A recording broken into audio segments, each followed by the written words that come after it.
I'm Lisa Stone, and you are listening to Season 8 of Parenting Aces. Welcome to Season 8 of the Parenting Aces Podcast. I'm your host, Lisa Stone. I hope you all had a great July 4th celebration, a nice long weekend. It's always kind of weird when these holidays fall in the middle of the week, and it just seems like the whole week is just kind of shot. But hopefully you had some time with family and friends on the tennis court, around the tennis court, maybe a break from the tennis court, but whatever, I hope you had a great celebration.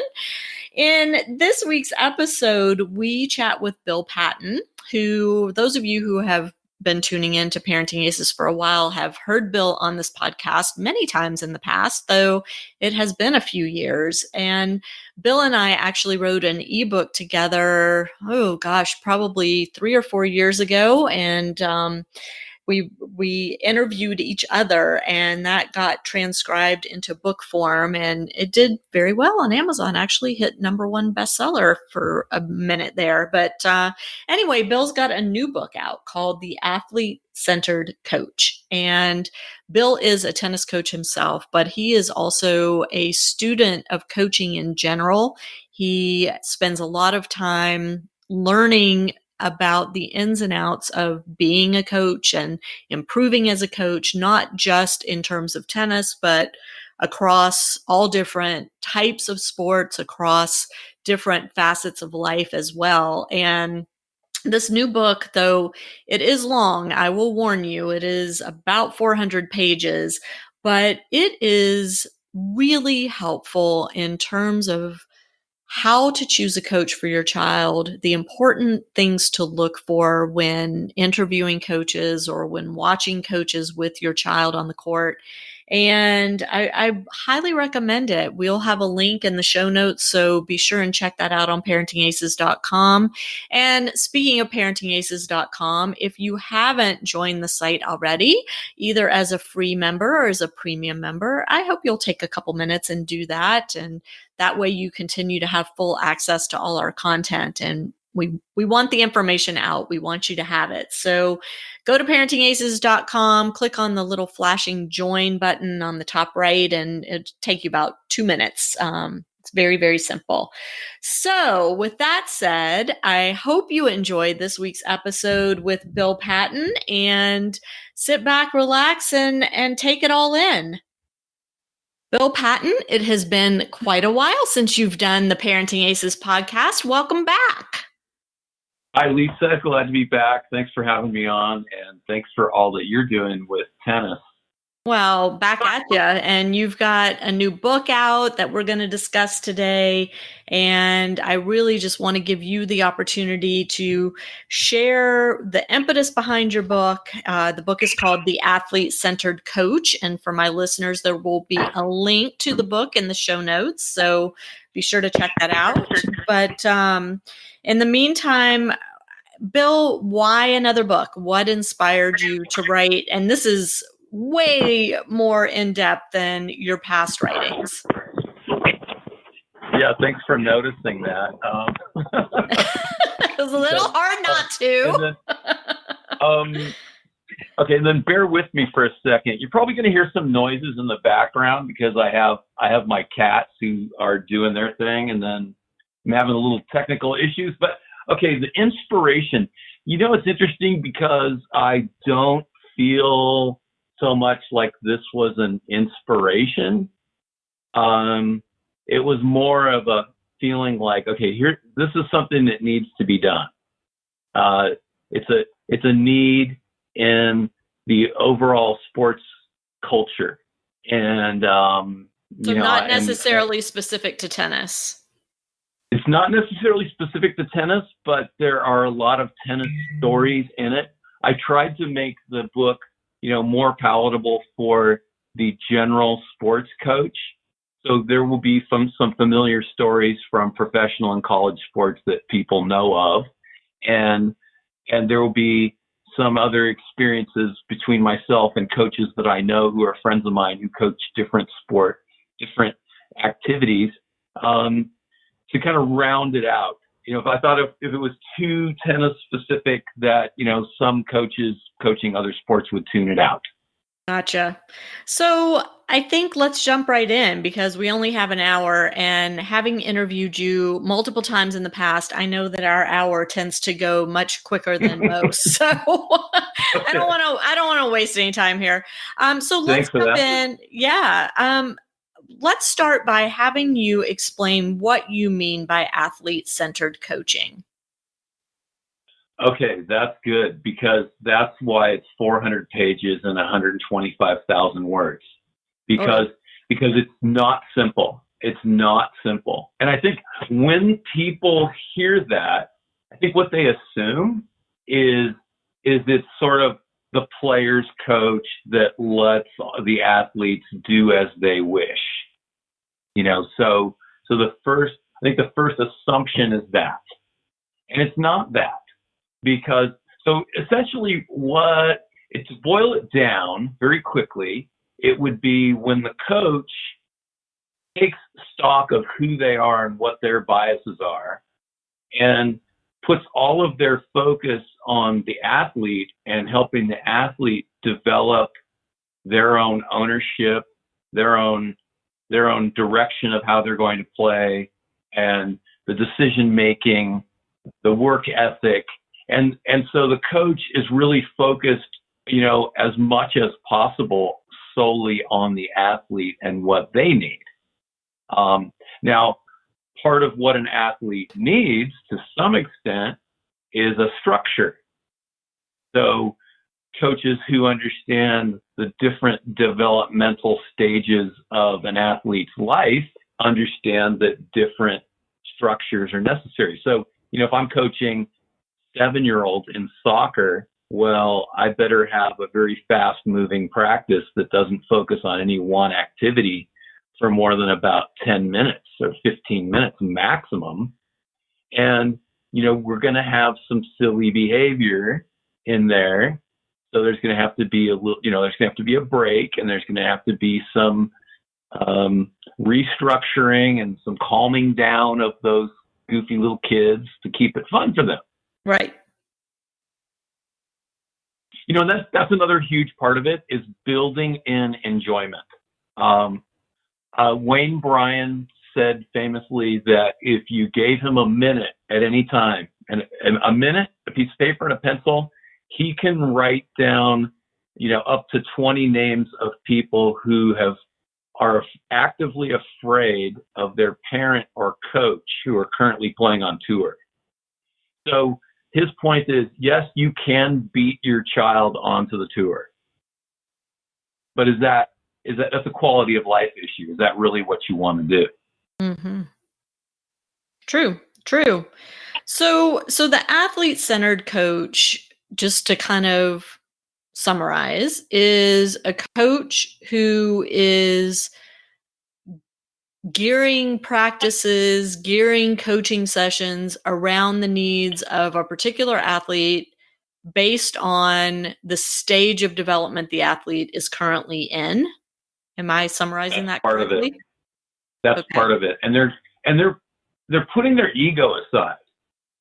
And, and that's another thing we can get into is what is ego? What does ego mean? And so, I was a psychology undergrad, so I know just enough psychology to be dangerous. This is what they tell us. But it's really interesting to me. The word ego, if you look in the Urban Dictionary, has a negative connotation.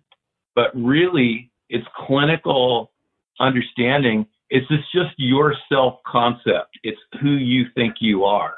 Mm-hmm. And there are people with healthy egos, and there are people with very weak egos, and there are people with overly strong egos, and then all the way up to megalomaniacs and whatnot. Right. So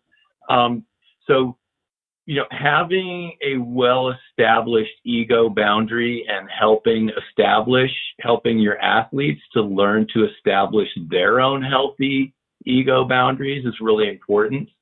I know that there are plenty of coaches out there that can relate to when the athletes do something special, how humbling it is as a coach to observe that and realize that you played a role in facilitating that, and yet realizing you didn't make a shot, you didn't dribble the ball, you didn't make one pass, and all of that. It was all about them. Right, right. And so how does a coach learn to become less about themselves and become athlete-centered? Because I think that's a challenge for a lot of people, especially coaches who are former athletes themselves. You know what? It is a tough question, and it's not automatic. It absolutely is not automatic. And who I am, who hates who I've been.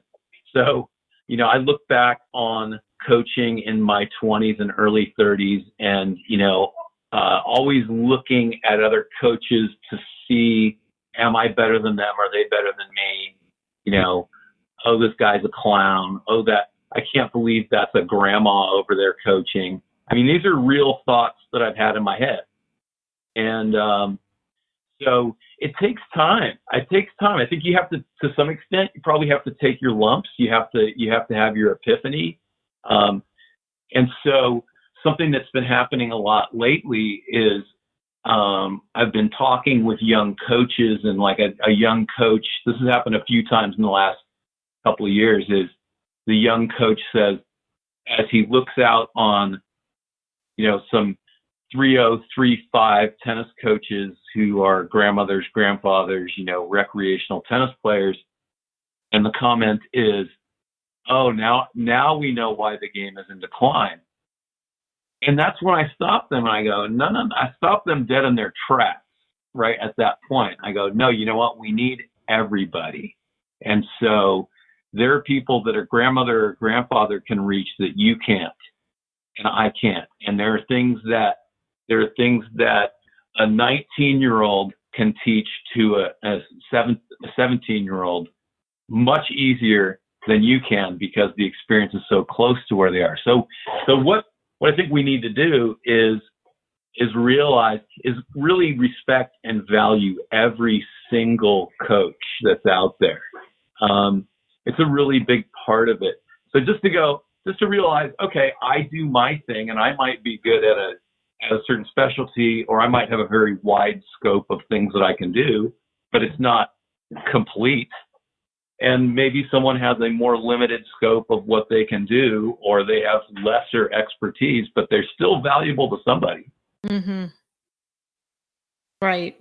But I think, the challenge is when you get somebody with that limited expertise, that limited knowledge, who then markets him or herself as having the wide range of expertise and knowledge and charges accordingly, and is a really good salesperson. And, it becomes very problematic for especially a developing junior player who has a limited amount of time to reach a level if they aspire to play college tennis. Okay. So, Lisa, when did the snake oil industry begin? No, I mean, generations and generations ago. Time immemorial. And, right. And how often do people rail against the snake oil salesman?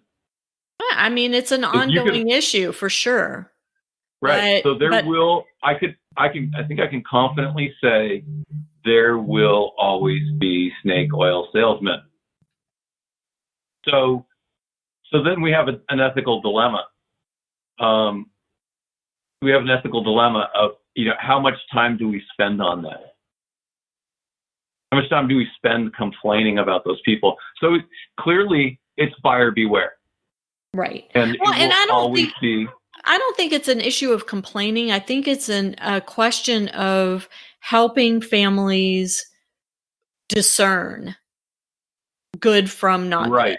Right. And so I think that's more of a challenge. And I think that's part of the value of this book, Bill, is you really go into some very in-depth concepts about coaching that anyone reading this and then looking at their child's coach could say, hey, wait a minute, my kid's coach isn't exhibiting these traits or doing these things, or, my kid's coach is doing a great job at this. Man, we did a good job, choosing the right coach. And so, to me, that's the value or a value of having a book like this. Okay, so that's perfect because you just answered the question for me, and I really appreciate that. So because that, look what just happened right there, right? You have, and so I think the way you presented that is great to the audience because that's what people are thinking and that's what people are worried about, all the snake oil salesmen. But instead, what it really is about is finding true north. So the book is, at my best attempt, one man's opinion, having been a fan of coaches and a fan of sports most of my entire life, and all the different little nuances to it. So like, for instance, there are people that would otherwise be good coaches, except that their university runs a long-term systematic sexual abuse program. Yeah. So the concept of safe sports comes into it. And I think this is the great thing that's really emerging is the safe sport movement. And I just happened to be on a webinar with the new CEO of the USOC. And I didn't realize how much influence the USOC has over most every sport in the United States. So, but let's give the listeners the code here. USOC, United States Olympic Committee. Yes. And so I think that this new woman that has been hired, I think she is incredibly well suited to that position. And there's a lot of hope. I mean, there's a lot of skepticism from the people on the safe sport side of things. They'd like to see more faster. But, when we look at the whole thing, I mean, there are coaches who are well noted for training Grand Slam champions and number one players in the world. And yet they have foul mouths that you might not want your children to be exposed to. Mm-hmm. So pick your poison. I mean, some I don't know. I mean, one of the things that I bring up is Bobby Knight, because he creates this sort of ethical, moral dilemma of he had an image, he actually actively played up an image, and so people view him as being this horrible, abusive monster, which, fair or unfair, it's real. And yet he has held the record for the highest graduation rate of his athletes. So over here you have this guy. He's really mean, but your kid's going to graduate with honors and go on to and live a happy, successful life. And then over here you have a players coach whose players graduate 20% of the time, but everybody loves him. So who's the abuser? Mm-hmm. I mean, so it's a really, so there's. But why can't we have both? Why can't we have both things?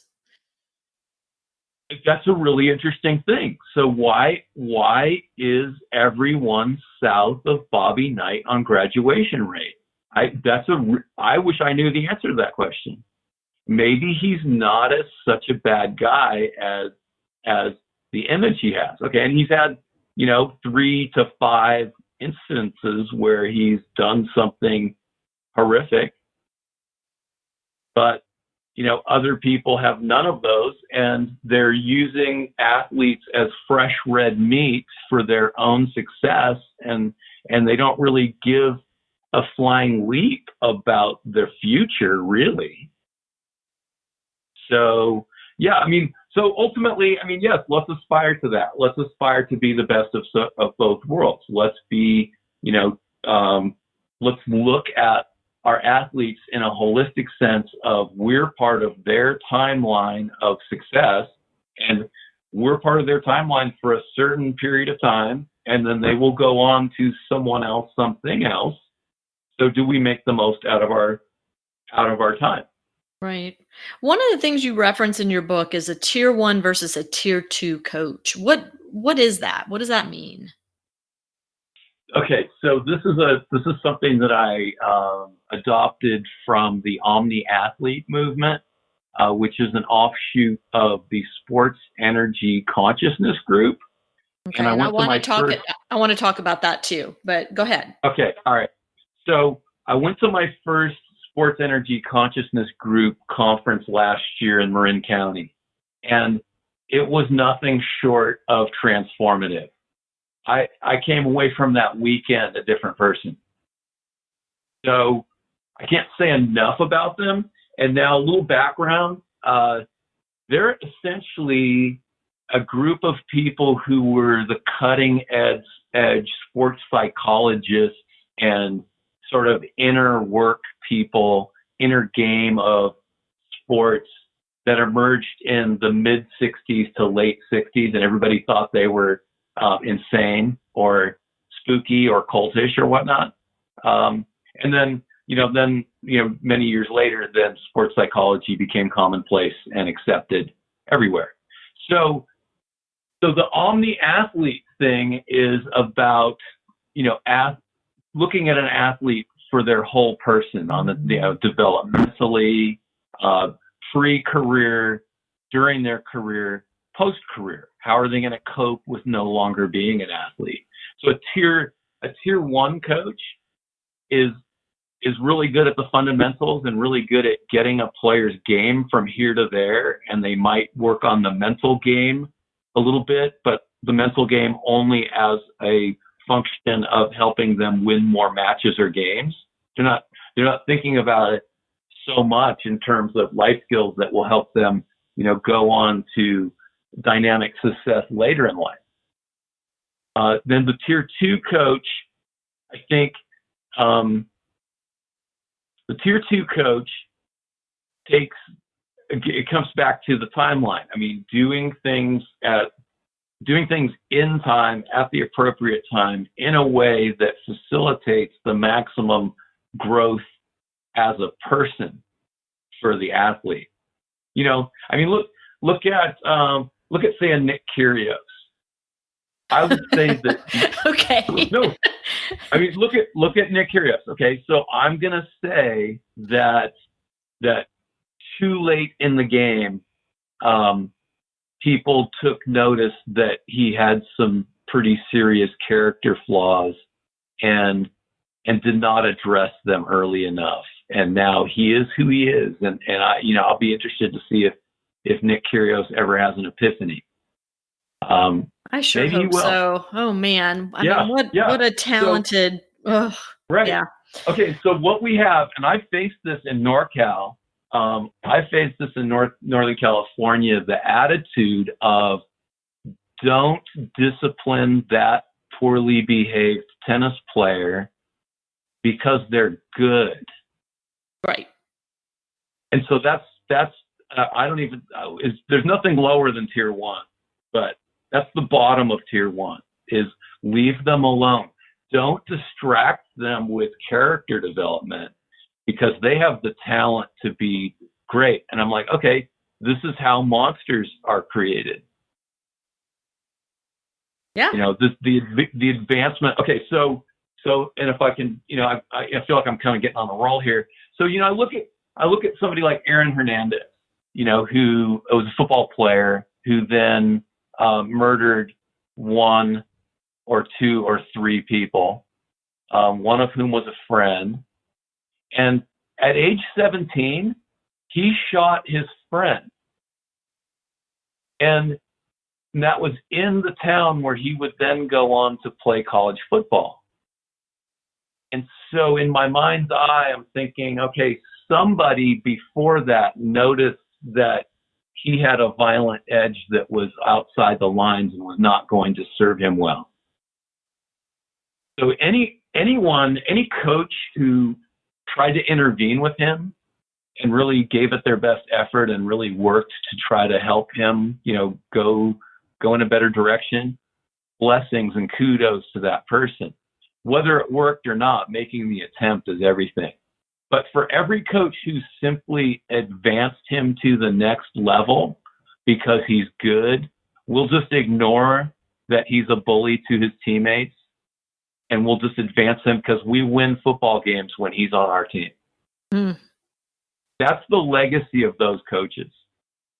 And I think it's a shameful legacy. And so so to me, I have no joy in Bill Belichick because I believe, and if somebody can prove me wrong on this, I will apologize, right? If somebody can show me some sort of proof that Bill Belichick either didn't know that he was violent or that he went out of his way to try to intervene with him, then I'll take all this back. But until that happens, then this is a part of Bill Belichick's legacy. Interesting. Yeah, I mean, coaches have to take responsibility too, for sure. Yeah.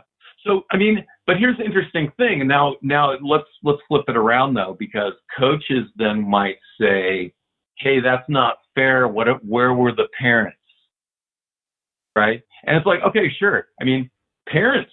Where were the parents? What were Nick Kyrgios's parents doing?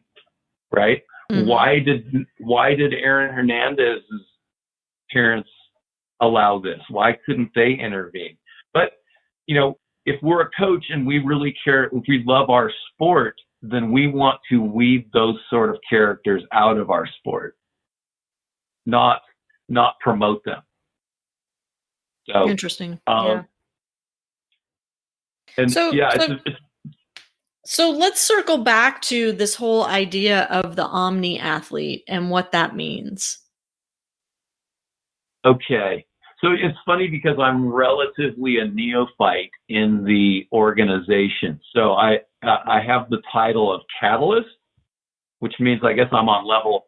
I'm not one of the originators of the thing, but I've been promoting it a lot. So they gave me a little title called Catalyst for the Sports Energy Consciousness Group. So the Omni, meaning all, right? All encompassing, stops and looks at everything that goes into being an athlete and being the person that becomes a champion, both on the field and in life. So from diet to mindset to education to training to rest and rehabilitation to recreation to creating a culture of enjoyment and playing for love of the sport. So so last year's keynote was absolutely amazing, and this is going to be a diatribe. So let me see if I can do this concisely. But so the keynote was delivered by a married couple, both of whom were Olympic athletes, and it really set the tone because the keynote actually came at the beginning of the conference, which was a little different for me. I'm usually used to middle or the end, but anyway, so the one guy, Jason, was an Olympic rower for Canada, and all through his junior rowing career, he'd won everything. So he'd been a member. So all of his junior experience of rowing was winning everything. And so he's on the national team now, and his boat is by far the favorite for the gold in the Olympics in Barcelona. And so they lose, and they lose big. They finish sixth. So he goes home and he looks at the newspaper, and on the front page of the newspaper is a picture of he and his teammates slumped over in the boat, and the headline says, "Canadians bomb in the Olympics." Ouch. And he went into a tailspin. But see, his whole career, he was coached by a legendary coach who approached rowing like it was war. And so we're going to battle, and your goal is to kill the other boats. And so to him, that meant the ultimate defeat. He had been killed. Mm-hmm. So he went into a tailspin, and I'll save you the details, but, it got pretty bad for him. So then he tells about being introduced to another Olympic athlete. So his friends realized it was in a tailspin. So they introduced him to his now wife. And he says, I was wise not to ask her about her running until we had been out on the date for about 3 hours. So, but she was a runner. She was quite accomplished and ran in many big races and was in, I think, two different Olympics. A very solid, veteran, successful runner, and had won meets and whatnot. All right. So her problem was that she had a kind of a chronic disease. She had a chronic problem with her stomach. So she was actually in the midst of making a comeback from a very serious illness, which debilitated her ability to really train. So anyway, so she said, well, okay, yes, I have a race coming up, and I'm just going to see how it goes. It's the Commonwealth Games, which is like the next thing down from the Olympics for a lot of people. It's the Commonwealth Games, but I'm just going to see where I'm at. I just want to see what's happening. And he said later he thought that was the stupidest thing he'd ever heard. And then he said, well, what's your strategy? And she said, well, I just want to have fun with it. And he's like, that's the worst strategy I've ever heard. So what ends up happening is she runs the race and she's not doing well. And while she's in the middle of her race, she hears an audible voice in her mind that says, go for it. So she's like in 6th or 7th place, and this voice says, go for it. And she goes all out and she passes 5 people, and she finishes with a silver medal in the Commonwealth Games. Wow. And it blew everybody's mind. And when her teammate, she shows the video of her teammate looking back in disbelief at her finishing second. She could not believe it. And so then at that moment, she decided that from then on, she was only going to run for love. All right. Now that's the setup. So her love of sport infected him, and he learned how to love sport. And now they have this evaluation that they give people, right? Here's how much you are operating out of love. Because you love yourself no matter how well you do. And you love the competition no matter how tough it is. And you love your opponent no matter how difficult they make it. And so that ties in so much with Tony Nadal's philosophy, right? Of respect for the game, respect for self, respect for opponent. Absolutely. And respect, I think, is a good, it's a manifestation of love.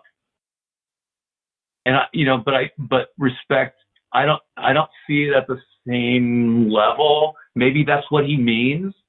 I haven't really studied Tony Nadal closely, but I do know that that's, obviously a very tight-knit relationship between he and Rafa. So they have done it right in many regards. So, and, bringing in Carlos Moya, who's one of the coolest guys maybe there's ever been on the tour, right? Yeah. What a fun guy to hang out with. So, if we build our teams around love, then we've really got something, so we need to be we need to love our kids. We need to train our kids to love the sport. They need to love their teammates. They need to love the opponent. And when they do that, I mean, that's definitely tier 2. And maybe there needs to be another tier.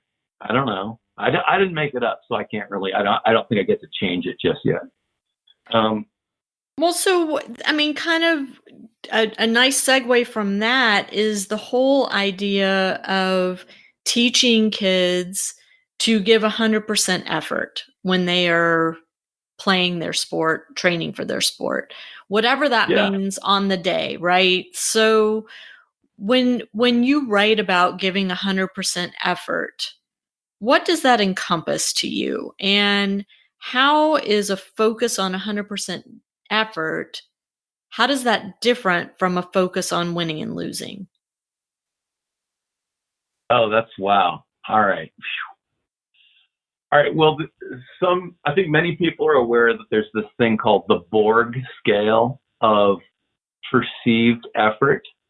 So the player has an understanding of what to them is 100% effort. And almost always when I meet a new athlete, our idea of 100% efforts differ. So I have kids who've been trained with the notion of 110% effort. And I don't think that works because I don't know where that extra 10% comes from. Because last I heard 100% is everything. So how do you get more? I mean, that's like out of Spinal Tap. This amp goes to 11. Right? So it's nonsense. So I think if you've been saying out there 110% effort, please stop. Because what I see kids who are trying too hard and their tension level goes up. And then because of the lack of efficiency there, then they're really giving 90 because they get locked up. They're making mistakes. They get frantic and desperate. So helping the athlete to understand what is 100% effort is kind of a challenge, and they have to discover it, really. So, and kids have a hard enough time giving 100%, so why would we ask for 110? That's kind of crazy. So generally what will happen when I'm meeting a new group of athletes is we'll do the spider run, and it's pretty grueling. It's just like a good 17 to 20 seconds of grueling, which will get your legs burning for sure. You get some lung burn perhaps. And then the funny thing happens. I go, all right, now rate the level of effort that you get yourself. Tell me what your effort level was. And so they report back to me what they think. And then I go, okay, well, you said 95, you said 80, 82. And I'm like, to me, that looked like 70. So you've got a little more in there. Okay. So give a little more and then we'll re-rate it. And you'll have this interesting range with the kids because their ratings will all differ. You also can get a read on their mentality, each individual athlete on your team, their particular mentality. So that's one way to do it. Another one is then to have them do the drill and kind of rate their thing, and then have them race. And when you see the difference in effort level, because now it's a race, then you go, hey, something funny happened there. You all were going faster. Why is that? Are you not capable of giving 100% effort unless you're racing somebody and there's the threat of maybe losing? Huh. So that's part of discovery. Now onto the kind of the winning and losing thing. Well, if you take two players and they're equal in every other regard, and one gives 100% effort and the other one gives 95, then 95% effort is good for second place in the match every time. Well, I'm not sure I agree with that. No, wait. If I said if everything else is equal. Ah, gotcha. Okay. Okay, so that's why I put that caveat in there. Okay, Now, sorry. Okay. Now, let's say one player's slightly better than another. I don't know how many times I've seen this where one player is a little more talented, maybe a little bit better athlete, but they have serious issues with effort, and the less talented player gives a supreme effort and pulls the upset. I have seen that many times. Sure. Many times. So that it can be the deciding factor. And then there's this issue of investment. So when you invest 100% in practice and in matches and point to point the best you can, then you're going to get the most reward from that. You're going to get the most interest.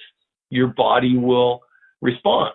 So you're sending a signal to your brain. Okay, hey, this is me doing 5 spider runs at 100% effort, and then your brain says, oh, I have to make Johnny faster and with more stamina because he's really putting me through some stuff here.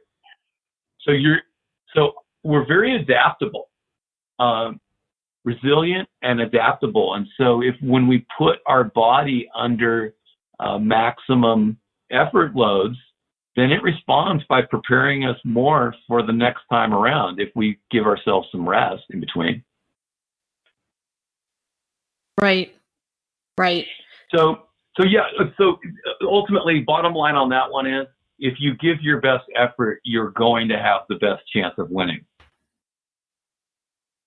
But from a coaching side and as an adjunct from a parenting side, it's very difficult, I think, for us to focus on effort and reward effort when the results aren't there. And I think that's, to me, one of the hardest parts of parenting an athlete is removing the results from the equation in terms of their development, right?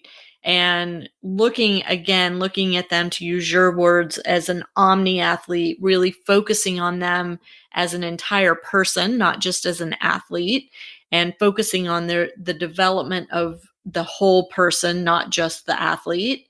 And sometimes when you do that, you don't get the positive results right away. It takes months or even years for the winning to happen.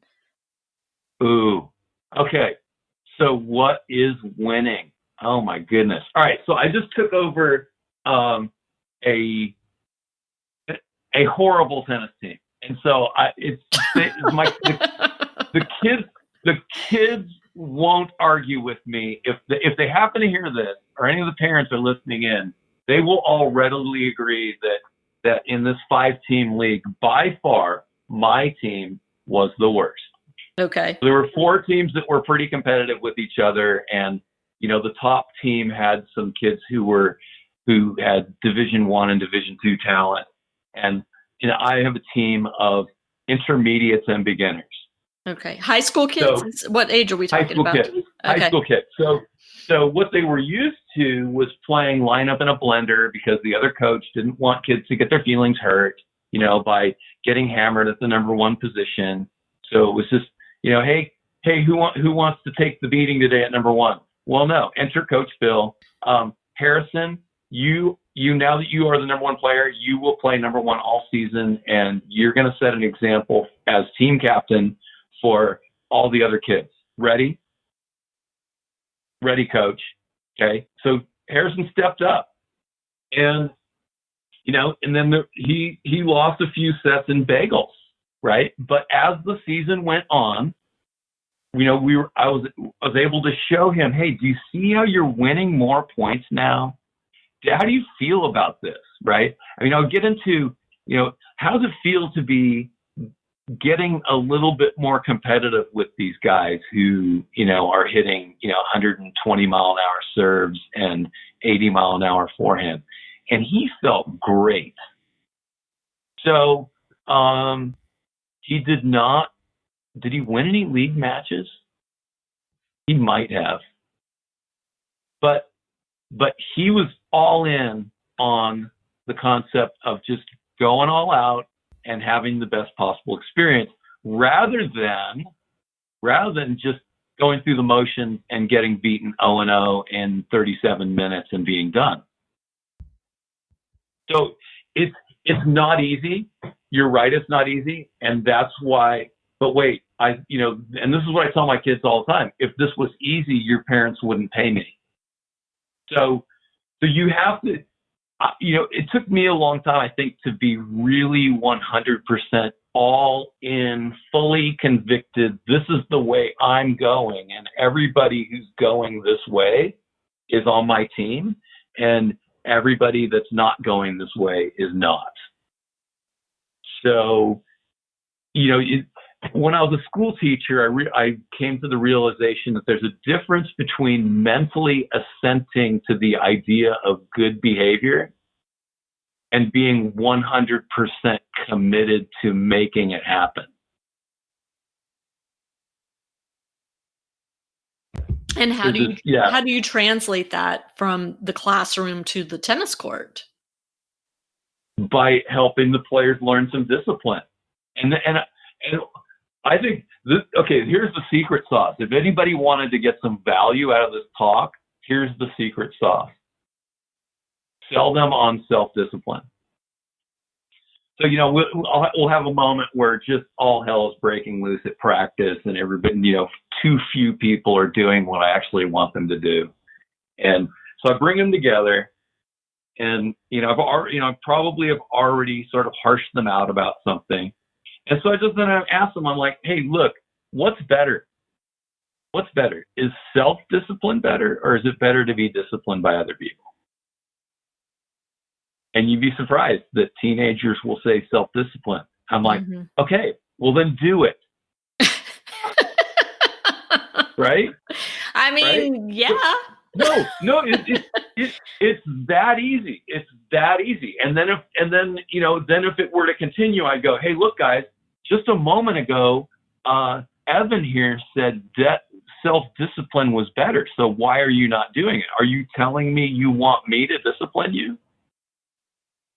So, and I think another thing I got from the classroom, and more tennis coaches should have teaching credentials. This would be quite helpful. Is this idea of progressive discipline? So if somebody's acting up, then I might just motion at them and go, wave at them and go, give them the, hey, cease and desist motion, and then they do. And then I go, thanks. And then the only attention they got was for cease and desisting.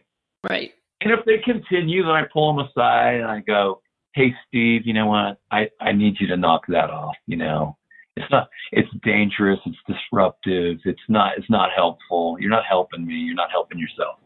Okay, coach. Right. Then the third one is, if I'm having a pattern, especially on the same day, and I'm like, you know what? You need to go sit. Getting a timeout. Ooh, ouch. Yeah. Right. And then if we have a continuing thing, then I'm calling home. I will call and I'll go, hey, here's what happened.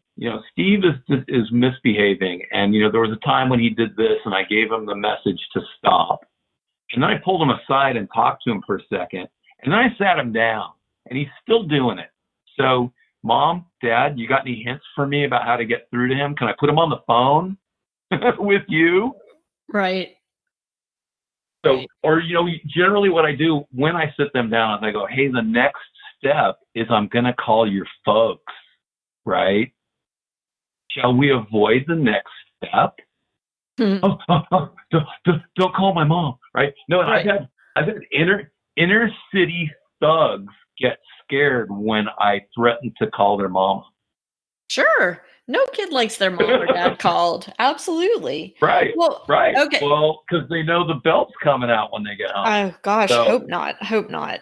But so Bill, we're down to our last 15 minutes or so. So I want to make sure we get to this because I think it's really important. And that's the whole idea of what we're seeing with tennis coaches out in the communities. And before we hit the record button today, you and I were talking about a recent Facebook post that we both saw, and I reposted on the Parenting Aces page that was posted by Reno Manny. And I'll have a link to that post in the show notes for those of you who missed it. But let's talk about that. Yeah. So, so we've already talked about the snake oil salesman, right? Yep. So that post kind of addressed people who present themselves as being more or better than they are. And that resonates with a lot of people. And I think the first thing I want to say is stop. Because it's not helpful. And positivity and negativity are highly contagious.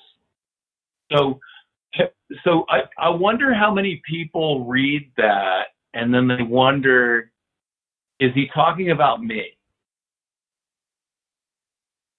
So when somebody puts something out like that, lots of people chime in because they can relate to it, but it sort of poisons the atmosphere, right?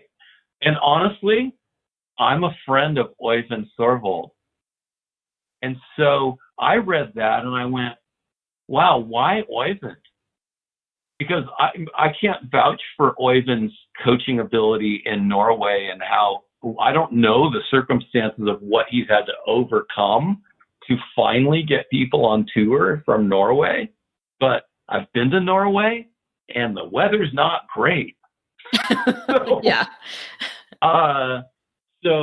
And having and knowing Oyvind and being his friend and seeing what he's created, I just don't think it's helpful because I've used Oyvind's app and I like it and I want to use it more. So my question was, where's the threshold? When do people all of a sudden know that they have credibility and who confers that on them? What's the answer to that? And again, taking it back because this is the Parenting Aces podcast and, we're trying to help the parents out there do better by their kids. How do parents discern? And I have for the past 8 years said, you need to make sure your kid's coach is certified by USPTA or PTR. Well, then I have Sid Newcomb on the podcast who tells me that, they test and certify teaching pros all the time.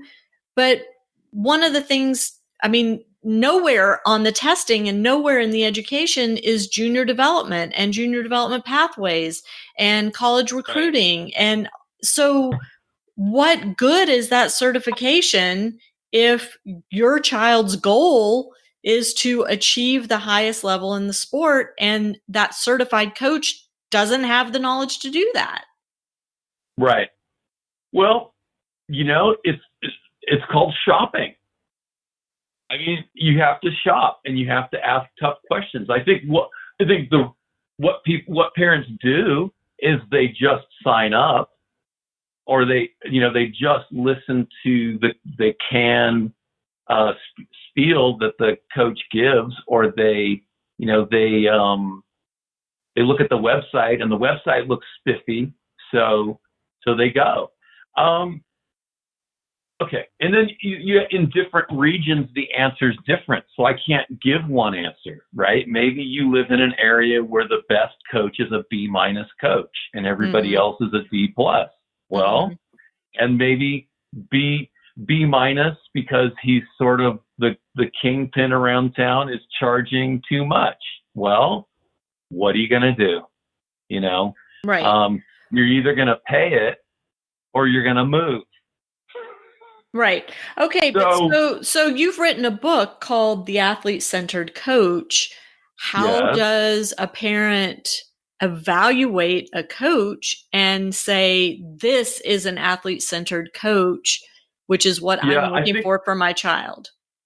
Right. I think first off is you have to realize, okay, so, it's a great plug. I would say read the book.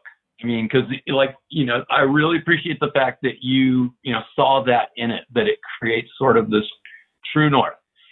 And so then you're armed with some information about what should I look for as good things to look for that attract me, and then also red flags that serve as warning signs.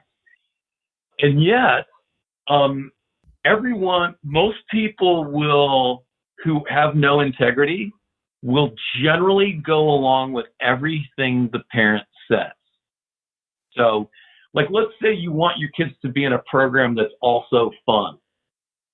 You want good training, but you also want it to be fun. So then you could ask the coach, hey, are you a really strict disciplinarian? Because I want the kids to be working hard 100% of the time. And then listen to their response. Right. Well, it's a leading question for sure. Right. So you want to lead them down the road of what you don't want so they can answer you. Because there's this, what's it called? It's the availability heuristic. It's people tend to want to please other people. So they're going to give you the people pleaser answer if that's what you want. And when people ask me that question, I say, well, you might want to try that program over there because I try to have a balance of fun with it. So yeah, I expect the kids to come with an attitude of being ready to learn, but I also want them to have fun, and I want them to interact some. When we have a water break, we might tell jokes for a moment, because we want to have a good time. And that's the number one reason why kids play sports. And it's the number one reason why kids quit sports. Right. Because it just stopped being fun. Sure. The top 5 or so reasons why kids play sports is because they want it to be fun. They want to be with their friends. They want to make new friends. They want to get better. They want to improve at something. They want to belong. And winning is like way down at the bottom. It's like in the double digits, but those kinds of processes then will lead to much better successes. So I would say use a little bit of disinformation on the coach to see if you can suss out what their real honest to goodness values are. Mm-hmm.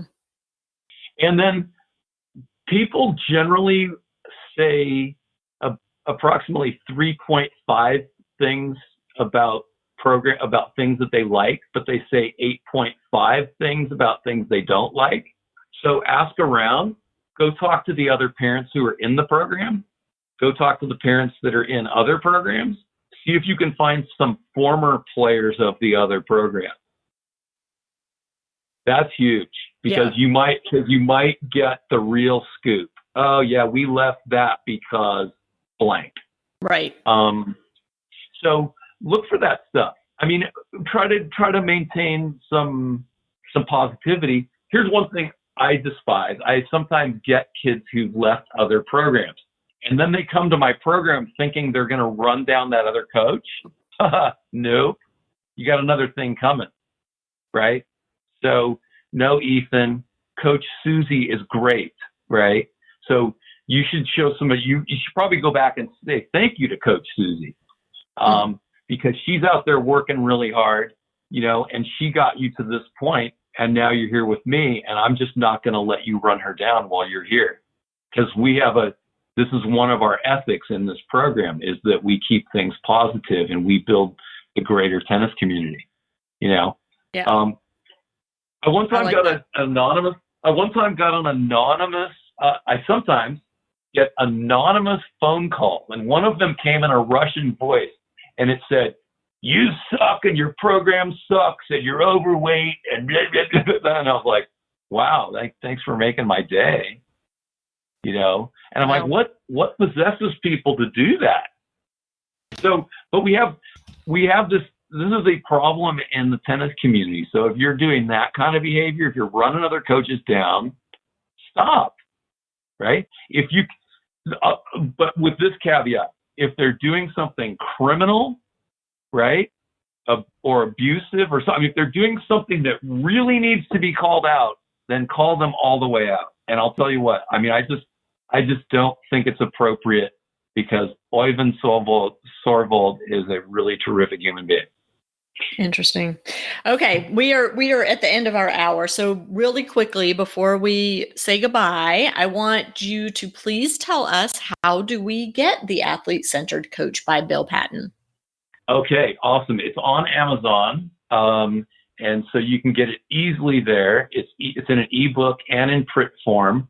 Or if you would like to buy a signed copy from me, you can reach out to me via email at 720degreecoaching@gmail.com, 720degreecoaching@gmail. And then, you can just PayPal me and I'll personalize your book for you. Okay, I'm going to have all of those links in the show notes at parentingaces.com. So listeners, be sure to check that out. And Bill, it's been a pleasure. And once again, our hour has flown. Oh, yeah. Can I throw one more thing in there? Sure. And then also you can subscribe to my YouTube channel, which is the AthleteCentered Coach, Bill Patton. So, I'm almost every week I put new free content up there. So looking for some more subscribers.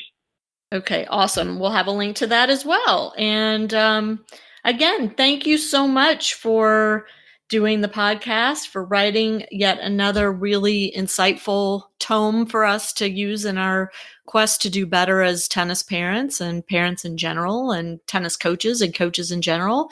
And it's been a pleasure. All right. Thank you so much, Lisa.